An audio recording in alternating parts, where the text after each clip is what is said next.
বড়োর বিভিন্ন জাতীয় সংগঠনের লগতে ইয়াত উপস্থিত হওয়া আমার গোর্খা মাইনরিটি বেঙ্গলি এসসি মদাহি রাভা और विभिन्न कम्युनिटीर পৰা उपस्थित হ'ব পৰা শ্ৰদ্ধাৰ নেতৃবৃন্দ এই সময়ত মই নিখিল বড়ো ছাত্ৰ সন্থাৰ তৰফৰ পৰা বড়ো সংগ্ৰামী মঞ্চৰ তৰফৰ পৰা আজি ইয়াত উপস্থিত হৈ পেলাই আমাক সম্বৰ্ধনা দিয়াৰ লগতে আমি যি কামটো কৰিছো এই কামটো স্বীকৃতি দিয়াৰ কাৰণে মই প্ৰথমতে আপোনালোকক ধন্যবাদ জনাইছো। তামান গোনাं ৰাইজোफोर गिबियावनो आङो दिनै बड'फा उपेन्द्रनाथ ब्रह्मनि सोरगोआरि जिउ सोलेरनि खाथियाव आंनि खुलुमनायखौ बावहरदों आरो लोगोसे अबंलावरिनि खाथियाव आरज गाबदों बिथाङा सोरगोआव अराय आलो गोजोनै थानो हायो।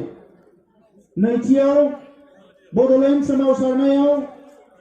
दुलाराय बर' फरायसा आफादनि एमडिपिनि बिएलटिनि बे गासैबो सोमावसारनायाव अबथिरा जिउ गारनांनाय जोंनि जोहोलाव जोहोलावजो बिथांमोननि जे खास्रि बिस्रि बुथार जानाय बिथांमोननि सोरगोआरि जिउ सोलेरनि खाथियावबो आंनि खुलुमनाय सिबिनायखौ आङो बे समाव बावहरदों। दा मानगोनां रायजोफोर दिनै नोंथांमोना जोंनो आर'नाइ गानहोदों नाथाय बे आर'नाइखौ जोङो नोंथांमोननोसो गानहोनांगौ।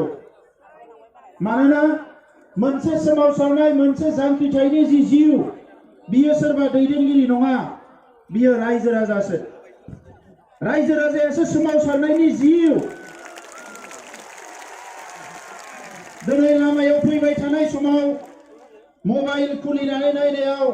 सासे राजबंशी सेंग्राया मैया WhatsAppआव आपल'ड खालामनाय मोनसे निउज आंनो सोरबा हरदों। बिथाङा बिखा गावनाय बायदियै मबाइलाव गावसिनि रावजों बुंदों बर' हारिखौ आङो सेलुट खालामो होननानै आरो गावनि हारिखौ बियो बुंदों जे आंनि हारिखौ नुनानै आङो जोबोद दुखु मोनबाय होननानै बिथाङा बुंदों। बिथांमोना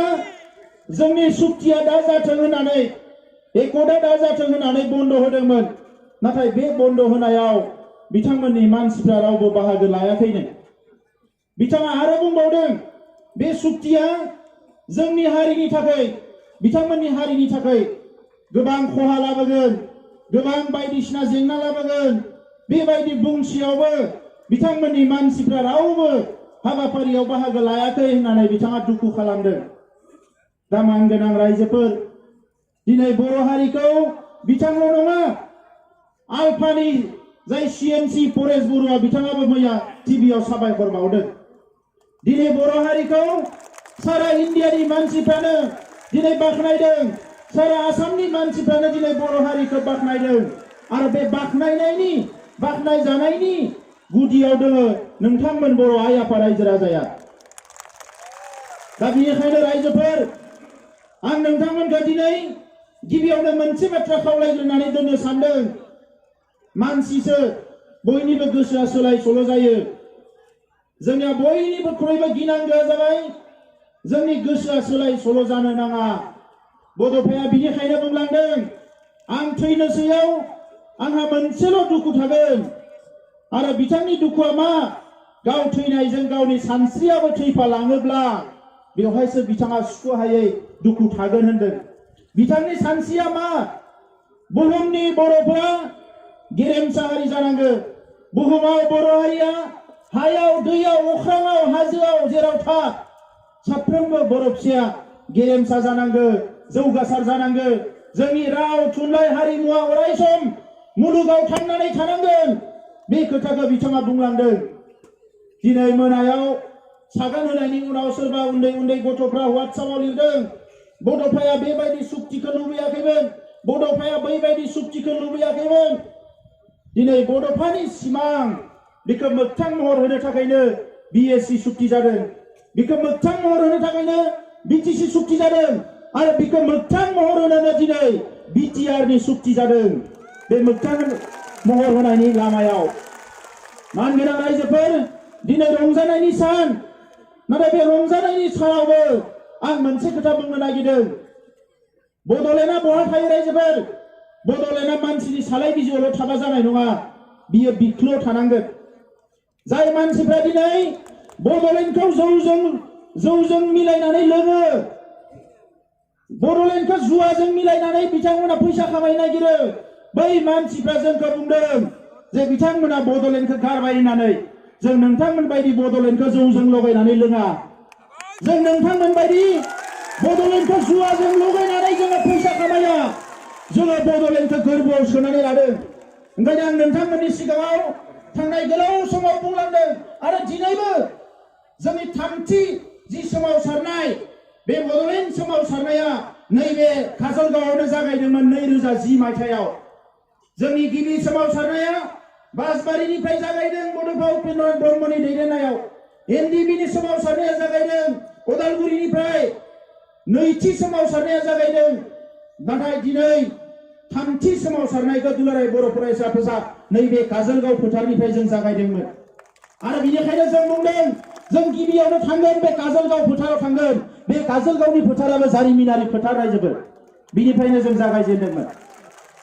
बै समाव जोंनि बिदा फंबायनि गेजेराव बुथारलायनाय, गावलायलायनाय, मोखांजों मोखां नायलायनो हायै, नेरलायलायनाय, बैबायदि समाव जोंनि दैदेनगिरिफ्रा बयबो सानदोंमोन बे सोमावसारनायखौ लाबोफिननाया मोजां जागोन ना जाया। नाथाय जोङो माखासेया साननानै लादों जे सोमावसारनायखौ जुदि लाबोनो हायाब्ला हारियाव खौसे फैनाय नङा, हारियाव सोलायनाय फैनाय नङा, हारियाव थांना थानायनि साहस फैनाय नङा, हारिया दावगालांनायनि लामा नुनाय नङा।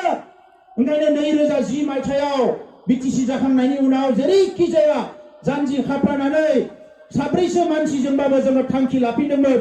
मानोना बड'फाया बुंलांदों इउनिटि थ्रु स्ट्रागल, सोमावसारबासो जोंहा खौसे फैयो, जांख्रिखांनायजोंसो खौसे फैयो, हाबा मावनायजोंसो खौसे फैयो। आरो बेबायदिनो बर' हारियाव खौसेया फैदों। दिनै रायजोफोर, बे सुक्तिया जागोन जाया बेसेबांबा मोनसे गाज्रि थासारियाव दङमोन। गिबि खोथाया जाहैबाय जोंनि हाथियार लाग्रा आफादफोरनि गेजेराव गावस्रा गावस्रि, बेखौ नुनानै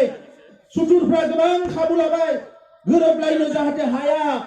रायलायलायनो जाहाथे हाया, रायलायलायोबा बिसोरो गोख्रों जागोन, गोरोबलायोबा गोख्रों जागोन, रायलायलायनो हायै मोनसे थासारि खालामबाय। नाथाय बे थासारिखौनो नुनानै दिनैनिफ्राय 2 बोसोर सिगाङाव जों थांखि लाबाय जे जेरैखि जाया सोरनिबा आथिं हमनानैबाबो, सोरखौबा खुलुमनानैबाबो, गाख'नानै बिख'नानैबाबो खेबसेनि थाखाय मोनसे गोरोबथा खालामनाया जोबोद गोनां जाबाय। नङाबा बिदा फंबायनि गेजेरावनो गाबोन सोरबा बुलाय होगोन, गावलाय होफिनगोन। दा बेनि थाखायनो भारत सरकारनि गोबां एजेन्सिफोरजों रायलायै नैबे थासारिया जोंहा फैदों। दिनै जों साबायखर बावनांगोन। बे थासारिखौ बुजिनानै बिथां सावरायग्रा मोना म्यानमारनिफ्राय फैदों। दिनै जोङो साबायखर बावनांगोन। रन्जन दैमारि बिथाङाबो हाखु दाखुबाबो बिथांखौ बरनना लांनानै सागान होनाय मोनसे थासारि जादों। नाथाय बिथाङाबो सागान होनानै दिनै बिखौ मोगथां महर होबाय। जोङो दुलाराय बर' फरायसा आफाद, एनडिबि प्रग्रेसिभ, जोङो मोनसे हाथियार लाग्रा संगठन आरो मोनसेया जाबाय गणतान्त्रिक संगठनब्लाबो कुनु सिमा दोनालासे बिदा फंबाय ज' फैनानै जों खामानि मावबोदों। दिनै बर'नि आफादफ्रा गासैबो बेयाव नोंथांमोना बाहागो लाबोदों। दा मानगोनां रायजोफोर, गुबुन हारिफ्रा मानो मानिदों? दिनै 20 बोसोर बारबाय एनएसियाना दाबो एकर्ड खालामनो हायाखै, बिसोरनि गेजेराव गोरोबलायनायखौ लाबोनो हायाखै। बिथांमोनाबो दिनै सावरायदों। आंनो गोबां नागा मानसिफ्राबो मेसेज हरदों, बोरै मावखो नोंथाङा? नोंथांजों जों रायलायनो लुबैयो, नागालेण्डआव फै, नोंथांजों रायलायगोन, जों थांनानै रायलायहैगोन। बोरै बे सुक्तिया जाखो, जों मानो खालामनो हायाखै सुक्तिखौ? बिथांमोना दिनै रायलायदों। आरो जोङो ओरैबायदि दुखुनांथाव, दाख्लैबावै दिल्लीयाव बेसेबांबा गोबाव थाहैदों, नाथाय सासेया सासेजों रायलायनो हानायनि परिबेस जोंनो सरकारा होआखै। थेवबो बे सुक्तिखौ जों खालामनानै फैबाय। आरो दिनै बन्द होग्राफ्रा नायबाय थाबाय, टायार सावग्राफ्रा नायबाय थाबाय, जोंनि हेंथा बुंग्राफ्रा नायबाय थाबाय, रावबो जेबो खालामनो हायाखै। जोङो सुक्ति होबाय आरो दिनै फैबाय बेयावहाय जोङो दिनै नोंथांमोननि सिगाङाव गसंफैबाय। दा मानगोनां रायजोफोर, बेनिखायनो जोंनो मा नांगौ? गोसोआव जोंनो आत्मबिश्वास नांगौ। गावनि सायाव फोथायनाय लानांगोन, हारिनि सायाव फोथायनाय लानांगोन। जोङो बर' फिसा, बर' बिमा बिफा, बिब' बिनानाव, फंबाय बिदा, जोंहा साफ्रोमनि सायावबो बिश्वास दङ। बेनिखायनो बे सोमावसारनायखौ जोङो जेरैखि जाया लांबाय थानो हागोन। दा ओंखायनो रायजोफोर, सोरबा सोरबाया बुंनाय बायदि आलादा रायजोखौ गारबाय उमुखखौ गारबाय आलादा रायजोआ बिखायाव दङ जोंनि बिख्लोआव हाबनानै दङ बड'लेण्ड सोदोबा आरो बे बड'लेण्डआ मा बे हा दखलसेदों आं नोंथांमोनखौ हाजोंल' बड'लेण्डखौ सुनो नाङा बड'लेण्डआ मा बड'लेण्डआ बर' हारि थांना थानायनि जिउ रेखा बे सोदोबजोंसो बर' हारिया थांनानै थायो ओंखायनो मोनसे समाव बड'लेण्ड अट'नमास काउन्सिल मोनसे समाव बड'लेण्ड टेरिटरियेल काउन्सिल आरो दिनै बड'लेण्ड टेरिटरियेल रिजन जोङो बे बड'लेण्ड सोदोबजोंसो बर' हारिया थांनानै थानो हागोन मालाया जि बुङा मानो दा ओंखायनो रायजोफोर आं नैबे समाव जों मा मोनखो मा मोना बिनि गोलाव गासैखौबो बुंफोरनानै होनो नागिराखै दिनै सासे बड'फानि समाव मोनसे जिल्लायाव दैदेनगिरि जानाय सासे दैदेनगिरिया आं फैबाय थानायाव फनाव बिथाङा गाबहरदों जे फंबाय दिनै आङो नोंखौ ओरैबायदि माने गोसोखांदों आं नोंनि खाथियाव थांनो हायाखै जिफोर जिनिसखौ जों बिदोंमोन गोदो 33 बोसोर सिगाङाव सेन्ट्रेल इउनिभार्सिटि दिनै बड'फानि मुङावनो जोङो सेन्ट्रेल इउनिभार्सिटि लाबोनो हाबाय जोङो दिनै चिरां जिल्लायाव रौमारियाव जोङो एम्स बिदोंमोन बेसेबांबा नांलायबाय जोङो सरकारजों मोनसे स्टेटआव मोननै एम्स होनो हाया होननानै बिथांमोना बुंबाय जे एम्सआ मोननै होनो हाया गोबां इन्डियानि स्टेटफ्राव एम्स गैया जों बुंबा एम्स होनो हायाबा जोंनो नेरिम्स होनो हायो north east regional institute of medical science दिनै बिथांमोना रौमारियाव मेडिकल साइन्स गायसननांगोन दिनै जोंनि गेजेराव स्पर्ट्स इउनिभार्सिटि बिथांमोना गायसननांगोन नेशनेल इन्स्टिट्यूट अफ टेक्न'लजि गायसननांगोन रेलनि थाखाय कच फेक्टरि गायसननांगोन गोबां हाबाफारिफोरखौ बिथाङा मावनानै होनांगोन बे सुक्तिनि गेजेरजों जोंनि सिमाया खोलाहाबो बारायनांगोन सानजाहाबो बारायनांगोन गोबाङानो सोंदों जोंहा सनितपुर जिल्ला बिश्वनाथ जिल्ला बायदिसिनाफ्रा मा जागोन जोङो बेवहाय स्पष्ट बेवहाय जोङो लिरनानै लादों नाथाय बिदि होननानै गुबुन हारिखौ जोङो सिगिनो गुबुन हारिनि थाखाय माबा मोनसे हेंथा मावनो थाखाय नङा रायजोफोर जोङो गावनि थाखायसो सानदों दिनै आसामनि थासारिया मोजां नङा भारत सरकाराबो सानदों आसाम सरकाराबो सानदों माबा मोनसे मावनो थांनानै मायबा दावराव दावसि जागोन नामा जोंबो बिथांमोनखौ बुजिदों आरो बिथांमोननो सम होदों जों समखौ बिनिखायनो होदों जोंहा बिश्वास दङ गाबोन जोंनि साननाय हनायखौ मावाबा एक सेकेन्डआवनो जोङो राजा लामायाव ओंखारफिननो हायो बिनि थाखाय जोङो बिथांमोननिखौ जों सम होदों मैया सावरायखांनानै सागान होखांनानै आसाम हाउसाव जोंखौ साहा लोंनो लिंदों मिटिं खालामदों आसामनि चिफ मिनिस्टारा बेवहाय मिटिं खालामखांना थांनायनि उनाव आं हारसिंनो गोजौआव थांना लोगो हमनानै सोंफिनदों सागानावथ' नों सहि होबाय बे हाबाफारिफ्रा जागोन ना जाया होननानै जायाबा खिन्थु बारा गोबाव नेनाय नङा आङो होननानै बियो हमख्रबनानै बुंदों जे नोङो सानफ्रोमबो अख्राल' खालामो नायबाय था जों मोनफ्रोमखौबो मावनानै होगोन होननानै दा नंखायनो रायजोफोर जोङो दिनै आवगायलांनांगोन जोंनि गेजेराव सोंखारिनाया गोबां जाबाय दा सबसे गिदिर मेसेजआ जाहैबाय 34 बोसोर सिगाङाव BSF मुं लानानै दानाय बे MDBआ दिनै बेसेबांबा दुखु खस्थ सहायनानै भुटान म्यानमार बांलादेश मुलुगनि गुबुन हादोरफ्रावबो थांनानै बर' हारिनि गांनाय उखैनाय मोनथायफोरखौ फोसावनानै दिनै मुलुगाव मिथिहोजानानै फैनानै दिनै बेसेबा गोबाव सिजफायाराव दङमोन बे सिजफायाराव थानायाव बायदिसिना थासारियाव गावस्रा गावस्रि जाबाय जेरैबायदि मदद मोननांगौमोन मोनाखिसै गोबां बिथिंनिफ्राय दा दिनै फैनानै बिथांमोना नैबे सुक्तिनि उनाव गावनि न'आव थांनो हागोन डिजिग्नेटेड केम्पनिफ्राय न'आव थांनो हागोन बिमा बिफाजों थानो हागोन बिब' बिनानावजों थानो हागोन बिदा फंबायजों थानो हागोन सोरबा हारिनि थाखाय गावनि उन्दै गथ'खौबो नागारनानै सिलाय लाना हाग्रायाव थांदोंमोन दिनै गावनि गथ'जों बिखायाव गोबालायनानै थाफैनो हागोन बे जोंनि थाखाय बयनिख्रुइ गोजोननि खोथा मैया जेलनिफ्राय खौरां लाहरनानै सासेया फन हरदों सार जोङो रावखौबो मिथिया खिन्थु नोंखौसो मिथिगौ मालाया ओंखारजोबोबा जोंबो जेलनिफ्राय ओंखारनांगोन आं बुंदों जों दङ थैजासे जुजिलांगोन खुनु दिन फासयनायाव गैया दा नंखायनो रायजोफोर जोंनि खामानिया सागान होनाय लोगो लोगो जोबाखै जोंनि खामानिया बांदोसो हारिखौ दानांगौबा जों उन्दुगादुरा जाबा जानाय नङा जौ फाग्ला जाबा जानाय नङा ओंखायनो आङो जेसेबां बिबुंथि होदों बेवहाय बुंबोदों जे जों बड'लेण्डखौ माबायदि बरायनो नोरजिया मावरिया हावरिया लोरबां जानानै बरायनो ना लेखा गोरों साखा फारा फिट फाट जानानै जोङो बरायनो जोंहा दिनै रेडि जानो सम जाबाय रायजोफोर जोंखौ बारा गोबाव आरो खानानै दोननो हाया बियो रोखा जाबाय दा ओंखायनो रायजोफोर आं गोबां खोथा बुंला दिनै मोनसे सुक्ति जादों बे सुक्तिखौ लानानै जोंनि गेजेराव शान्ति लाबोनांगोन अस्त्रखौ जोङो जोंनि हारियाव हाथियार गैयै मोनसे समाज दानो होननानै बुंदों हाथियारा मा हाथियारा मेलेम गैया रायजोफोर मानसियासो बाहायो हाथियारखौ जेला मालाबा हाथियारानो मानसिखौ बाहायफिनो अब्ला बे हाथियारनि सायाव जोंहा मा जायो गोबां गिनो गोनां जायो दा नंखायनो दिनै मोनसे समाव बे हाथियारजों सोमावसारदोंमोन बारा गोबाव सोमावसारालासिनो हाथियारा नोंनियाव थानाय माने समाजाव बिराद गाज्रि मोनसे थासारि लाबोयो दा नंखायनो बै सेंग्राफ्रा जायनिखि दिनै आर्मि स्टाइलाव थाबोबाय बिराद गोबाव बिसोर फैनानै गाबोन न'आव थांनांगोन समाजखौ जों मोजाङै दानांगोन बिथांमोननि रिलिफ रिहेबिलिटेसननि खोथाफ्रा बेवहाय लिरनाय दङ बेजों लोगोसे रायजो राजानि थाखाय गोबां बाथ्राफोर बेवहाय जौगानायनि बाथ्राफोर बेवहाय बे सुक्तियाव लिरनाय दङ डाइरेक्ट फान्डिं मोननायनि बाथ्रा लिरनाय दङ दिनै एसपिडिसिखौ जों जेबो बुंनो हायामोन नाथाय दिनै बे सुक्तिनि गेजेरजों गोसो जाबानो होखारनो हासिगोन गोसो जाबानो लाबोनो हासिगोन जोंनियाव एसेबाबो गोहोआ फैबाय दा नंखायनो रायजोफोर बे सुक्तिया ओरैनो सुक्ति नङा बेवहाय नायै नायै नायै नायै बेसेबांबा जुजियै दान्थे बिदान्थे खालामै मैया सागान होनायनि 2 घन्टा सिगांसिम जोङो दान्थे बिदान्थे खालामनानै बे सुक्तिखौ खालामदों दा बेवहाय जोङो बेखिनिखौ गासैखौबो मोनजोबमारोबा जोंनि ओनसोला ओरैबायदि जौगागोन बे जेला इमप्लिमेन्ट जाजोबगोन जों बेखौ बुंस'नो हाया दा नंखायनो रायजोफोर दिनै जों बयबो दिनै गोग्गानांगोन मानोना गुबुन हारिफ्रा बुंबाय थादोंमोन माने ओरैबायदि बिथांमोननि हेंथा होसेयावबो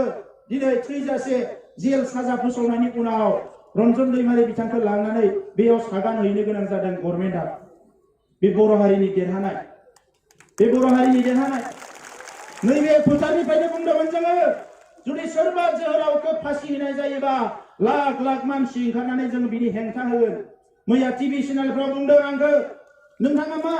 मानसि थैनायफोरनो जास्टिस होनो नागिरा नामा जास्टिस होनो नोंथाङा नागिरा नामा जास्टिस होनो सोर नागिरा जास्टिस होनो नागिरो बयबो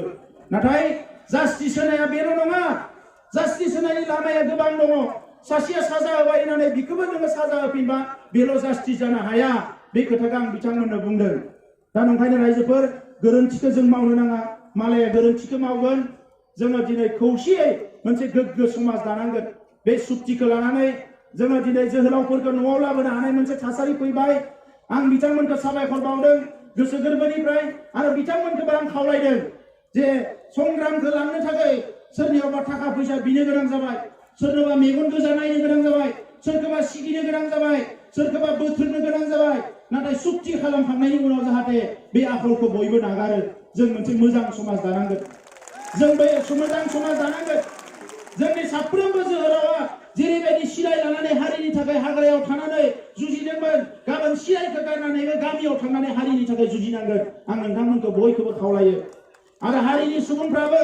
बै सिलाय लानाय समाव सोरखौबा माबा रागा जोंनानै बायदिसिना आखलनि थाखाय बायदिसिना खोथानि थाखाय रायफ्लांबाय बुफ्लांबाय बायदिसिना आखल देखायबाय नोंथांमोना गावनि बिदा फंबाय होननानै निमाहा होनानै गासैखौबो बोजबनानै लानांगोन रायजोफोर जों बेबायदिसो समाज नागिरदों बिदा फंबाय गासैबो खौसेयै ज' नों दा आं नागार समाज दानायनि खोथाखौसो जों रायलायदों आं बेखिनिखौनो बर' रावाव बुंनो सानबाय बिनि उनाव फैगौ 7 अक्ट'आव भारतनि प्रधान मन्त्रि आरो हम मिनिस्टारा क'क्राझाराव फैगोन जों जे माबा मोनसे मोजां खामानि मावबाय बे खामानि मावनायखौनो मोजाङै आरोबा गावसोरनि खोथाजों बुंनो थाखाय बिथांमोना फैगोन आरो बैखालिबो जोङो खमसे खम 5 लाख मानसिफ्रा ओंखारनानै जोङो बिथांमोननो बुंनो हानांगोन जों ज' जानानै बुंनांगोन जे नोंथांमोना जिखौ होदों जों मोजां मोनदों नाथाय बेखौ उनाव नोंथांमोना मावफुंनो होआबा जों जिरायनानै थानाय नङा बेखौ जाहाथे जोङो दिन्थिनो हायो बर' हारिया बेसेबां खौसे बर' हारिया बेसेबां गोहोगोरा बर' हारिया बेसेबां डिसिप्लिन बैखौ जाहाथे जों दिन्थिनो हायो बिनि थाखाय फैगौ 7 अक्ट'आव क'क्राझाराव जि गेदारिं जागोन बेवहाय जाहाथे नोंथांमोना बयबो बाहागो लायो सर राइज যোৱা 2-3টা দিনত অসমৰ মিডিয়াত আমি দেখিবলৈ পাইছো যে ইউটিসি চুক্তি হ'ব কিছুমানে শুভেচ্ছা দিছে কিমান দিয়ে আৰু দিব নালাগে বহুত মানে উৎকণ্ঠাৰ মাজেৰে মানুহবিলাক সময় কাটাইছে চুক্তি যোৱাকালি হৈ গ'ল টায়াৰ জ্বলালিও চুক্তি হ'ল বন্ধ দিলিও চুক্তি হ'ল মই ক'ব বিচাৰে নাই আপোনালোকে হাৰি গ'ল বুলি আপোনালোকে জিকি গৈছে হাৰা জিকাৰ কথা নাই মোক আজি কোনোবা সাংবাদিক বন্ধুবিলাকে কৈছে গাড়ীৰ পৰা হাতটো দুটা উঠাই দিয়ক ভিক্টৰী সাইন মই কৈছো এইটো সাইনটো মই ভাল নাপাওঁ এইটো মোৰ প্ৰিন্সিপলৰ বিৰুদ্ধে মই কোনোদিন এইটো নেদেও বুলি কয় কাৰণ এই পৃথিৱীত কাৰো ভিক্টৰী আৰু হাৰা জিকাৰ কথা নাই এই পৃথিৱীখন আমাৰ ঘৰ ইয়াত আমি হাৰিলিও জিকিলিও জীয়াই থাকিব লাগিব আপুনি জিকা বুলি দেখাই পেলাই আনজনক হাৰা বুলি আপুনি ক্ৰিটিসাইজ কৰাৰ আপোনাৰ অধিকাৰ নাই আমি একে মানৱ জাতি তো এই কাৰণে এই চুক্তিটো হোৱাৰ আগত আমাৰ যেতিয়া সংগ্ৰাম চলাই আছিল এই সংগ্ৰামত বিভিন্ন বাধা দিবলৈ চেষ্টা কৰিছিল কাৰণ কথাটো বুজিয়ে পোৱা নাই আমি কি বিচাৰিছো আমাৰ উদ্দেশ্য কি আমি আগৰ পৰাই কৈ আহিছো কোনোবা এটা জাতি জনগোষ্ঠী ধ্বংস কৰাটো আমাৰ উদ্দেশ্য নহয় নিজে জীয়াই থকাটোহে আমাৰ সংগ্ৰামৰ উদ্দেশ্য আৰু ইটো লৈ আমি সংগ্ৰাম কৰি আহিছো বড়োফা উপেন্দ্ৰনাথ ব্ৰহ্মই কৈ গৈছে এই সময়তে লিভ এণ্ড লেট লিভ জীয়াই থাক আৰু জীয়াই থাকিবলৈ দে ইয়াৰ মতলব ইয়াৰ অৰ্থটো ইটো নহয় অইন জনগোষ্ঠীক আমি ঘৃণা কৰিম অইন জনগোষ্ঠীক আমি হিংসা কৰিম হয় সংগ্ৰামটো আমি কৰিছো জোৰ জোৰত মাইক লৈ কথা আমি কৈছো চিঞৰিছো আমি আৰু আমাৰ চিঞৰক লৈ পেলাই আপোনালোকে যদি ভয় কৰিছে মই আপোনালোকৰ পৰা ক্ষমা বিচাৰিছো কিন্তু আপোনালোকেও আপোনালোকৰ অধিকাৰৰ কথাটো যেনেকৈ ক'ব লাগে তেনেকুৱা কওক আমাৰ অধিকাৰটো সাব্যস্ত কৰিবৰ কাৰণে আমি কেতিয়াবা ৰাজপথত চিঞৰিছো আমি কেতিয়াবা ৰেল লাইনত চিঞৰিছো আৰু প্ৰয়োজনত আমি কাৰোবাৰ ভৰিটো ধৰিছো বড়ো জাতিৰ কাৰণে আমি যি কিনক কৰিবলৈ ৰেডি কিন্তু যি কিনক বুলি ক'লে কাটি মাৰি হলিও কিবা এটা কৰিম এনেকুৱা নহয় ৰাইজ আৰু এই যে চুক্তিখন হ'ল চুক্তিখন কোনো ভাবা নাছিল যে তেনেকুৱা এটা চুক্তি হ'ব এনডিবি 4টা বিভক্ত হৈ আছে নিখিল বড়ো ছাত্ৰ সন্থা এনডিবিৰ লগত মিল নাই কাৰণ আমি গণতান্ত্ৰিক সংগঠন আৰু এনডিবি সশস্ত্ৰ সংগঠন ইয়াৰ মাজত কোনো মিল নাই এই চুক্তিটো তথাপিতো হ'ল আমাৰ মূল উদ্দেশ্য কি মানৱ জাতি জন্মৰ পৰাই কোনো মানুহ হিংসক নহয় আৰু মানৱ জাতি কোনোদিনে হিংসাৰ মাজত থাকি ভাল নাপায় এই কথাটো আমি উপলব্ধি কৰিছো এটা অঞ্চলত এটা দেশত এটা ৰাজ্যত যদি নিৰবিচ্ছিন্নভাৱে দীৰ্ঘদিনৰ পৰা অশান্তি বিৰাজ কৰে সেই অঞ্চল কেতিয়াও আগবাঢ়ি যাব নোৱাৰে আজি আমাৰ অঞ্চলত চাওক চিৰাং জিলা মেট্ৰিকৰ ৰিজাল্টত হয় লাষ্ট হয় নহলে লাষ্ট সেকেন্ড থাৰ্ড কিবা থাকে এনেকা হৈ আহিছে আমাৰ শিক্ষাত পিছ পৰি গৈছো অৰ্থনীতিত আমি পিছ পৰি গৈছো হাজাৰ হাজাৰ ডেকা গাভৰু আজি গুজৰাট হাৰিয়ানাত যাই আছে কোনে এই খবৰটো লৈছে সেইসকলে খবৰটো লৈছিলে যিসকলে এইবিলাক বিৰোধিতা কৰি আহিছে আজি এই গোটেই পৰিৱেশ অস্ত্ৰৰ জনজননী ইয়াৰ মাজতে আৰু এটা ডাঙৰ আমাৰ কপালত এটা স্থান লগাই দিয়া হ'ল যোনে যি নকয় কিয় বুঢ়া উগ্ৰপন্থী এটা জাতি উগ্ৰপন্থী আৰু আমি সেইদিনা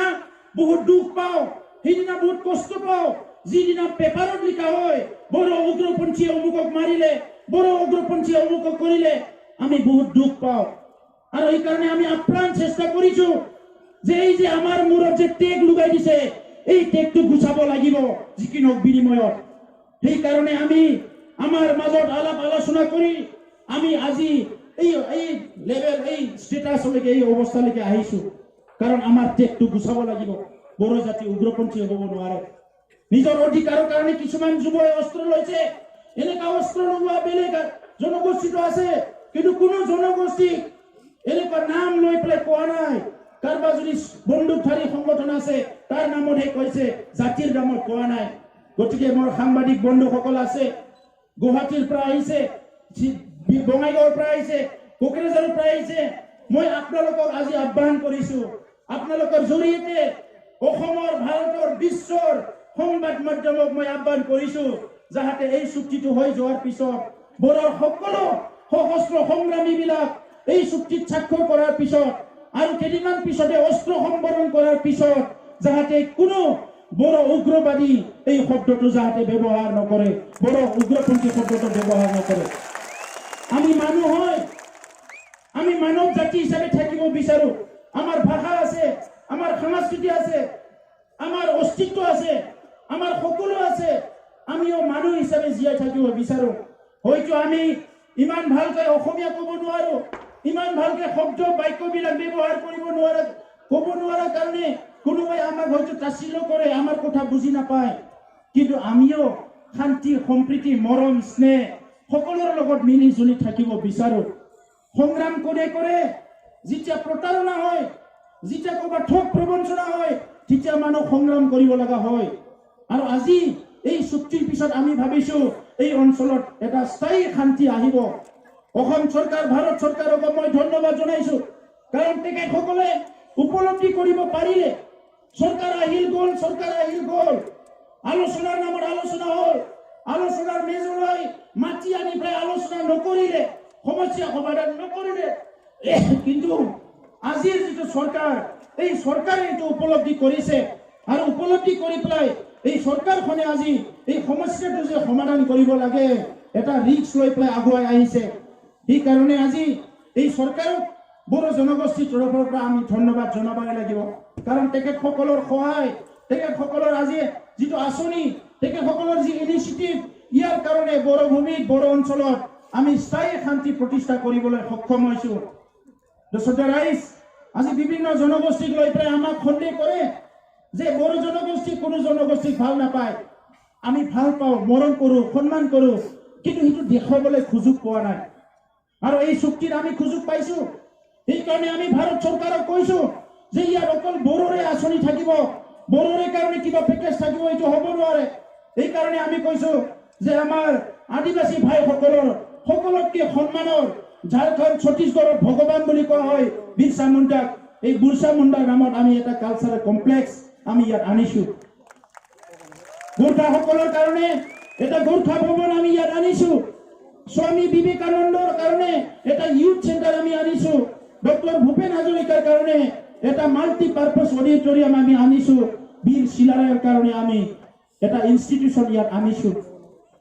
আৰু ইয়াৰ লগতে বিভিন্ন জনগোষ্ঠী আছে আমাৰ ইয়াত ক্ষুদ্ৰ ক্ষুদ্ৰ এই জনগোষ্ঠীবিলাকৰ কাৰণেও আমি ইয়াত কিবা নহয় কিবা এটা আনিছো যিটো মই আজি আপোনালোকৰ আগত দুটাই কৈ শেষ কৰিব বিচৰা নাই তো এইকাৰণে আমাক যদি সুযোগ দিব আমাক যেতিয়া মৰম দিব আমাক যেতিয়া পৰিৱেশ দিব আমি সকলো জাতি জনগোষ্ঠীৰ মাজত একেলগে মিলি পেলাই এটা সুন্দৰ এটা বাতাবৰণ সৃষ্টি কৰি আগুৱাই যোৱাটো আমি বিচাৰো আজি এই চুক্তিখন হৈ গ'ল কিন্তু চুক্তিখনৰ আখৰে আখৰে ৰূপায়ণ হ'ব লাগিব এইটো চৰকাৰৰ ওপৰত নিৰ্ভৰ কৰিব কোনোবা কৈছে আপোনালোকে অহাকালি আকৌ আন্দোলন কৰিব নেকি অহাকালি আকৌ ৰাজপথত ওলাব নেকি অহাকালি আকৌ শ্লোগান দিব নেকি যদি চৰকাৰে আখৰে আখৰে পালন নকৰে ৰাইজৰ হাতত বেলেগ একো ৰাস্তা নাথাকে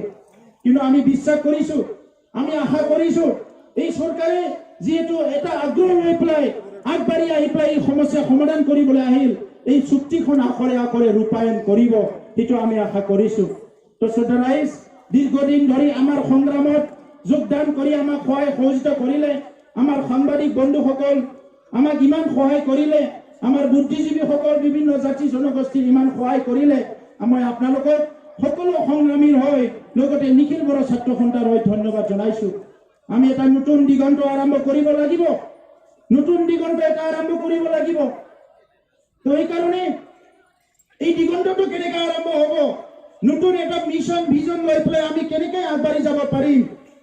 এই কথাবিলাক আমি উপলব্ধি কৰিব লাগিব আমি বিবেচনা কৰিব লাগিব এই কথাবিলাক আমি সকলো চিন্তা কৰিব লাগিব সেইকাৰণে ৰাইজ মই আপোনালোকক আহ্বান কৰিছো আৰু বেছি আমি ভেদাভেদ কমনেল যিটো চিন্তা এটা জাতি আনটো জাতি ঘৃণা কৰা এটা জাতিৰ ইণ্টাৰেষ্টটো আনটো জাতিয়ে বাধা দিয়া এই কথাবিলাক পৰিহাৰ কৰক আমি সকলো মিলি আগবাঢ়ি যাম এটাৰ পিছত এটা সমস্যা সমাধান হ'ব কিছুমান সমস্যা আজি সমাধান নহ'ব অহাকালি সমাধান হ'ব এইকাৰণে মই যোৱাকালি কৈছো যে আজি এনডিপিৰ 4টা সংগঠনে 4টা ফ্ৰেকশ্যনে যদি ইয়াতে আত্মসমৰ্পণ কৰি অস্ত্ৰ সম্বৰণ কৰি কালি যদি ঘৰলৈ ঘূৰি আহে স্থায়ী শান্তি আহে ইয়াত কাৰ কি ক্ষতি হ'ব আমি কৈছো কালি যদি কেএলঅ তেনেকৈ সিজফায়াৰ কৰি পেলাই চৰকাৰৰ লগত শান্তি চুক্তি কৰে আমি কেএলঅক আমি ওয়েলকাম কৰিম আদৰণি জনাম অহাকালি যদি আলফাই তেনেকুৱা কৰে আমি আলফাক আদৰণি জনাম অহাকালি যদি যিমান আদিবাসী সশস্ত্ৰ সংগ্ৰামী আছে তেখেতসকলে যদি চুক্তি কৰে আমি তেখেতসকলক আদৰণি জনাম তো এইকাৰণে ৰাইজ মই আজি বেছি দীঘলীয়া ক'ব বিচৰা নাই নতুন এটা দিগন্ত আৰম্ভ হ'ল এই আৰম্ভত সবে যাতে সমিল মিলাই আগবাঢ়ি যাব পাৰো আমি সবে কান্ধত কান্ধ মিলাই হাতত হাত মিলাই এটা নতুন এটা বিটিআর যেটো বড়োলেণ্ড টেৰিটৰিয়েল ৰিজন এইটো সকলো জাতি জনগোষ্ঠীৰ কাৰণে আমি গঢ়িব পাৰো আপোনালোকে বিশ্বাস ৰাখক আমি আপোনালোকক বিশ্বাস দিছো বড়ো জনগোষ্ঠীয়ে কোনো এটা জনগোষ্ঠীৰ শত্ৰু নহয় আমি আজিৰ পৰাই সবে একেলগে মিলি আগবাঢ়ি যাম এইখিনি কথা মই আপোনালোকক আগবঢ়াইছো আৰু আপোনালোকক আজি ইয়াত উপস্থিত হোৱাৰ কাৰণে খালামনাयनि राजनितिया सोलिगासिनो दं रायजोफोर दाबो दिनैबो बिराद दुखुनांथावा बेसो दिनै जोंनि सरकारनि लिडारफोरखौबो आं खावलायदों मैया बिथांमोना सागान होनायावबो दङ मोजां खोथा सरकार हिसाबैथ' थाखानांगोन नाथाय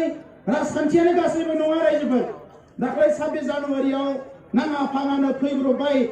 फैनानै जोंहा सिबा बुंबाय एबसुआ ओरै मा गोनांथि जादों एबसुखौ खालि रायनो थाखाय एबसुखौ रायोबा उन्दै बुङो ना ओंखाम ओंख्रि गायो ना मा जायो एबसुखौ रायनानैलाय गावनि खामानि मावनाय साननाय हनाय आखल आखुखौ सोलायोबा गासैबो सोलायगोन रायजोफोर आरो दिनैबो बे जोंनि जायफोर जोहोलावफोर मैया सागान होनानै फैबाय बे आफादफोरखौबो आंजोंसो दङ बैजोंसो दङ होननानै दिन्थिनो थाखाय बिराद आसनि बानायदों नाथाय रायजोफोर खौसे था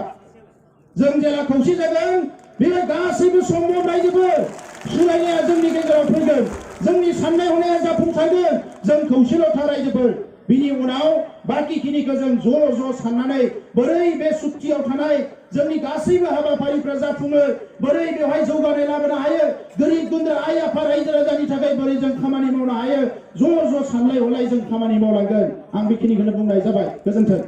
जय बर' हारिनि